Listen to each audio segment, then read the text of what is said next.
Hello friends, welcome back to our channel. कैसे हो आप सब? आई होप आप सब अच्छे होंगे और आप सबकी बोर्ड परीक्षा की तैयारी भी अच्छे से चल रही होगी।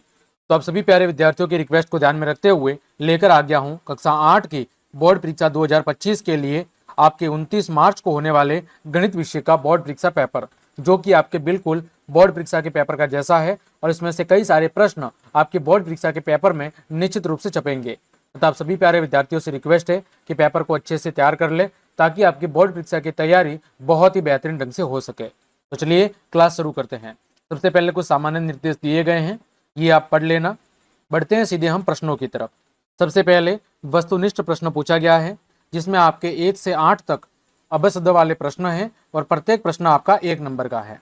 देखो यहाँ पर पहला प्रश्न है -19/29, -19/29 गुणा 29/-19 बराबर 1। ठीक है, इसके अंदर गुणन के अंतर्गत कौन सा गुणधर्म प्रयुक्त हुआ है, यानी यहाँ गुणन के अंतर्गत कौन से गुणधर्म का उपयोग किया गया है। तो यहाँ पर आप ध्यान से देखोगे तो यहाँ पर a/b है, लेकिन फिर इसको उल्टा कर दिया है b/a बराबर 1। तो यहाँ पर कौन सा नियम है? तो यहाँ पर जो नियम है वो है गुणन प्रतिलोम गुणधर्म, यानी गुणा करने के लिए संख्याओं को उल्टा किया गया है। तो कौन सा नियम है? गुणन प्रतिलोम गुणधर्म। दूसरा है निम्नलिखित में से कौन सी संख्या एक पूर्ण वर्ग संख्या है, यानी ऐसी कौन सी संख्या है जो एक पूर्ण वर्ग है। जैसे 5 गुणा 5, 5 गुणा 5 कितना होता है? 25, यानी 25 क्या है? एक पूर्ण वर्ग है। क्यों ऐसे भी कह सकते हैं? क्योंकि 25 का वर्गमूल क्या होता है? 5। तो जिस संख्या का वर्गमूल पूरा पूरा निकलता है वो एक पूर्ण वर्ग संख्या होती है। तो यहाँ पर जो आपका 81 है, 81 एक पूर्ण वर्ग संख्या है, क्योंकि 81 का जो वर्गमूल है वो कितना होता है? 9, यानी 9 गुणा 9 81 होता है। आगे देखो तीसरा, संख्या 729 का घनमूल निम्न में से कौन सी संख्या है। क्या करना है आपको? 729 का घनमूल निकालना है। तो देखो 729 का घनमूल जब हम निकालेंगे, 729 का आपको क्या निकालना है? 729 का घनमूल निकालना है। तो 729 का जो घनमूल आएगा वो कितना आएगा? वो आएगा आपके 9। कितना आएगा? वो आपका 9 आएगा। कैसे निकाल सकते हैं आप? आपको क्या करना पड़ेगा? इसके गुणनखंड निकालने पड़ेंगे। क्या करने पड़ेंगे? इसके गुणनखंड। देखो जहां पर जैसे 3 का भाग देंगे, 3 दूनी 6, पीछे बचा 1 और 2, 12, 3 चौक 12, 3 तिया 9। फिर 3 का भाग, 3 अटे 24, 3 एकम 3, 3 का भाग 27 बार, 3 का भाग 9 बार, 3 का भाग 3 बार, 3 का भाग 1 बार। तो देखो एक 3 का जोड़ा ये बन गया और एक 3 का जोड़ा ये बन गया। तो 3 गुणा 3, यानी इसका घनमूल कितना आएगा? इसका जो घनमूल है, क्या बोल रहा है? 729 का घनमूल। तो इसका जो घनमूल आएगा वो आपका कितना आएगा? वो आपका 9 आ जाएगा। कितना आ जाएगा? 9। चौथा प्रश्न देखो, 3x गुणा 3 की घात -3 बराबर 3 की घात 5 हो तो फिर x का मान क्या होगा। तो देखो मैं पता है कि गुणा करते समय घातें जुड़ती है, तो यहाँ पर देखो आधार बराबर है तो ऊपर घात जुड़ेगी, तो x - 3 बराबर क्या हो जाएगा? 5। तो x बराबर कितना होगा? 5 + 3। तो x बराबर आपका जो हल आ जाएगा वो आ जाएगा 8। कितना आ जाएगा? 8 आ जाएगा। आगे देखो पांचवा है, संख्या 0.4 × 0 का मानक रूप क्या होगा। देखो ऐसी संख्या है 0.4 है, फिर 35 है, यानी 3 5। देखो दशमलव हटाएंगे तो नीचे कितना आएगा? यहाँ पर 1 2 3 4 5 और 6, 10 की घात 6 आ जाएगा। तो यानी 35 बटे में 10 की घात 6। अब यहाँ पर मैं अगर 3.5 लिखता हूँ तो यहाँ पर कितना हो जाएगा? 3.5, तो इधर 10 से गुणा होगा, इधर कितनी है? 10 की घात 6। तो एक 10 से एक घात कम हो जाएगी, कितनी हो जाएगी? 5। तो 3.5, इसको ऊपर लेंगे तो घात किस में चली जाएगी? माइनस में। तो 3.5 गुणा 10 की घात -5। छठा देखो, एक फ्रॉक का सूची मूल्य 220 रुपए है ना, और सेल में 20% बट्टे की घोषणा की जाती है, तो इस फ्रॉक पर बट्टे की राशि कितनी होगी। तो 220 का आपको कितना निकालना है? 20%, 20/100। जीरो से जीरो, इस जीरो से ये जीरो, 22 दूनी 44 रुपए, यानी उस पर छूट कितनी मिल रही है? 44 रुपए की छूट मिल रही है। सातवां, निम्न में से कौन सा विकल्प सत्य है? इसमें से सभी आयत वर्ग होते हैं, बिल्कुल गलत है। सभी वर्ग समलंब चतुर्भुज होते हैं, सभी पतंग समचतुर्भुज होते हैं, ये भी गलत है। सभी वर्ग समांतर चतुर्भुज नहीं होते, ये भी गलत है। ऑप्शन नंबर ब आपका सही जवाब है कि जो सभी वर्ग है वो समलंब चतुर्भुज होते हैं, है ना। आठवां, एक पदीय व्यंजकों -4p और 7pq का गुणनफल कितना होगा? देखो, -4p गुणा 7pq, पहले -4 गुणा 7 गुणा p गुणा pq, तो -28, p की घात 1 और 1, p की घात 2 और q, तो -28 p square q, -28 p square q, है ना, ये वाला -28 p स्क्वायर q, ये आपका सही उत्तर होगा। आगे बढ़े, अति लघु उत्तरात्मक प्रश्न। देखो, 90 है, एक फुटबॉल टीम ने कुल जितने मैच खेले उसमें से 10 में क्या की? जीत हासिल की है। उसमें से 10 के अंदर उन्होंने क्या की है? जीत हासिल की है। तो यदि उनकी जीत का प्रतिशत 40 था तो फिर उस टीम ने कुल कितने मैच खेले हैं? देखो, यहाँ पर क्या कर रहा है कि जीत का प्रतिशत कितना है? 40, और 40% किसके बराबर है? 10 के, क्योंकि 10 मैच में उसने जीत हासिल की है। तो देखो यहाँ पर 40% किसके बराबर है? 10 के बराबर है ना। 40% 10 के बराबर है, तो 100% किसके बराबर होगा? तो 10/40 गुणा 100, तो यहाँ पर 0 से 0 कट जाएगा, 4 से कितनी बार कटेगा? 25, यानी कुल कितने मैच खेले? तो उन्होंने कुल 25 मैच खेले थे। सीधी सी बात देखो, दे रखी है जीत का प्रतिशत 40 है और मैच कितने जीते हैं? 10, तो 40% किसके बराबर है? 10 के बराबर, तो 100% किसके बराबर होगा? तो 10/40 गुणा 100, तो जो कुल मैच खेले हैं वो कितने खेले हैं? 25 मैच खेले हैं। आगे देखो, यहां पर 12a² b + 15ab² के आपको क्या निकालने हैं? गुणनखंड निकालने हैं। तो देखो, 12 को मैं क्या लिख सकता हूं?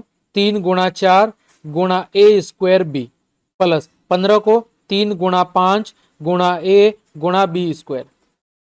यहां पर देखो, यहां से मैं क्या कॉमन ले सकता हूं? एक तो 3 कॉमन ले सकता हूं, एक a और एक b। यहाँ पर क्या बचेगा? 4 और a, प्लस यहाँ पे 5 और b, ये इसके गुणनखंड हो जाएंगे। 11वां, अभाज्य गुणनखंड विधि के द्वारा संख्या 2744 का आपको क्या निकालना है? घनमूल निकालना है। तो 2744 का आप घनमूल निकालेंगे भाग दे देकर, है ना।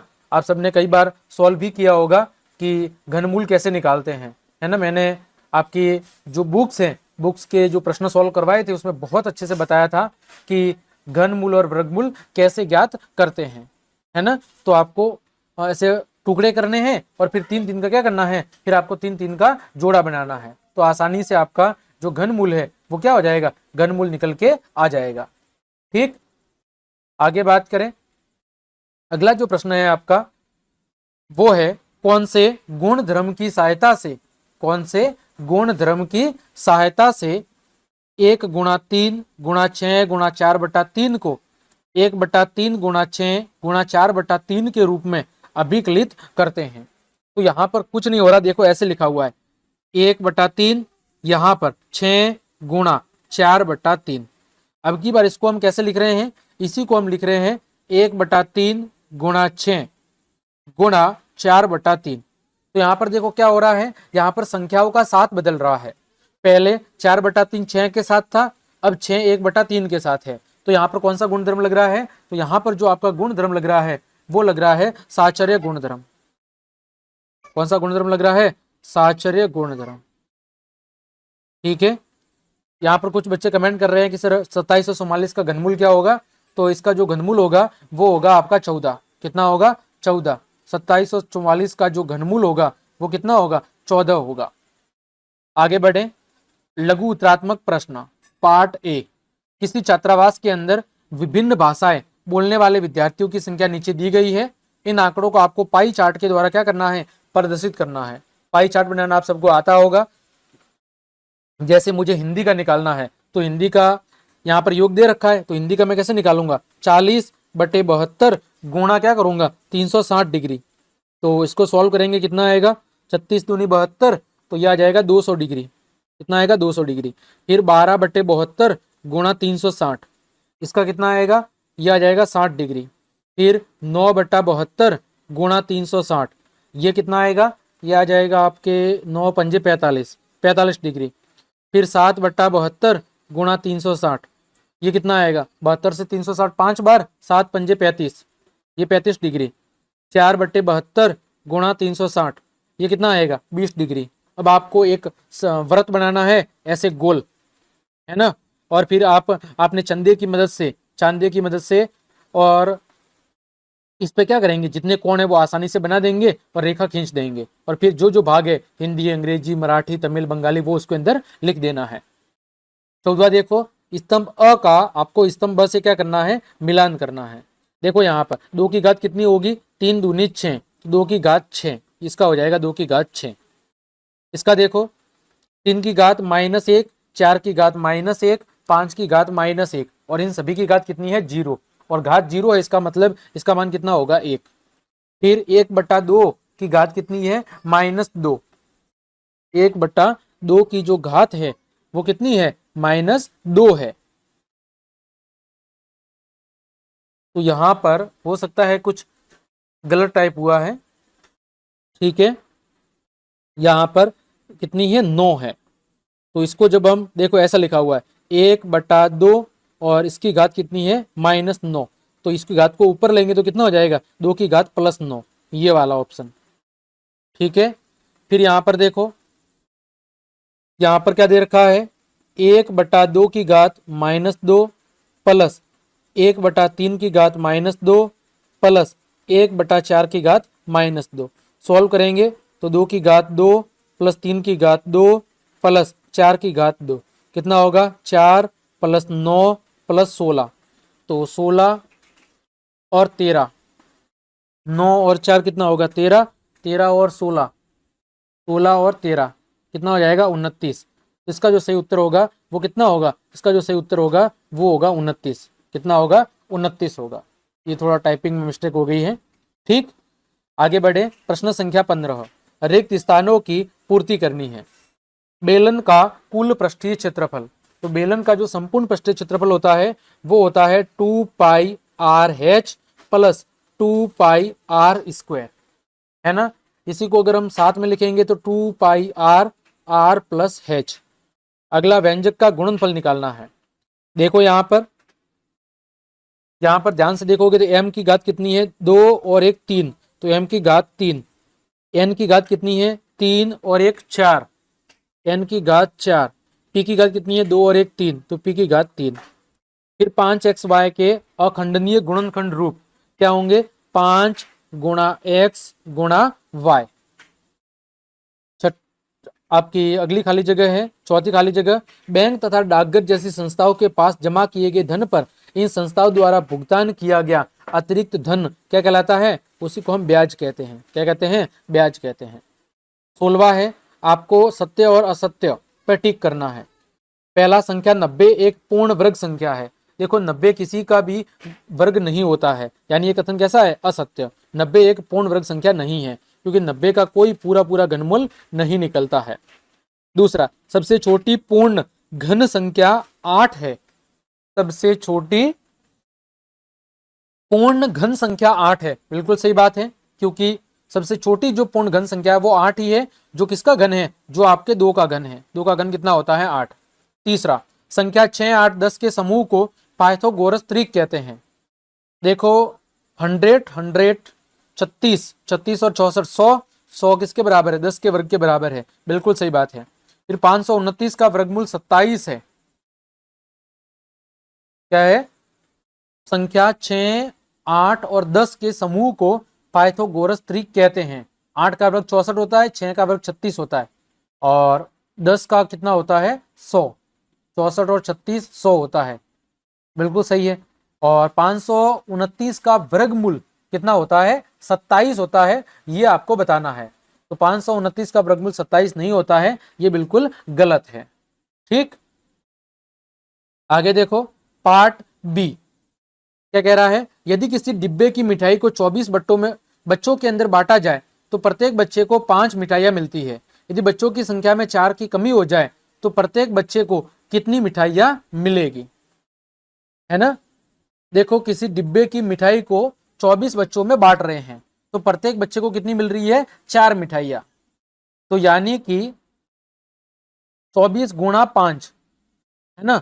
अब बोल रहा है बच्चों की संख्या में कितनी कमी कर दे, 4 कमी कर दे तो प्रत्येक बच्चे को कितनी मिठाइयाँ मिलेगी। तो यहाँ पर देखो कुल मिठाइयाँ कितनी है, 24 गुणा 5 कितना होगा, 20 का 5 से 100, 120।